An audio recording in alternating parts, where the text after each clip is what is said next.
In this lesson, let's talk about Bing. First off, you're gonna have to download Microsoft Edge, which is Microsoft's browser. Go over here to download, choose your device, and go ahead and download it.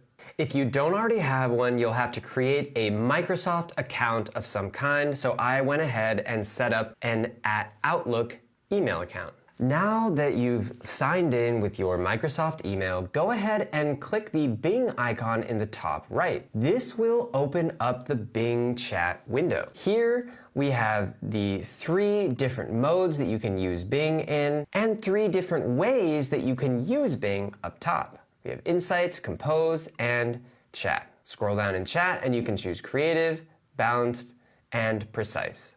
If you look at the top right here, we have a reload button, which will reload the page here. We have the 3 icons, which allows you some further customization to snooze, notifications, permission, terms of use, feedback, and you can get rid of the Bing window by just clicking the X here. I'm so excited that Bing is finally released, and I can't wait to show you its functionality in the next lessons.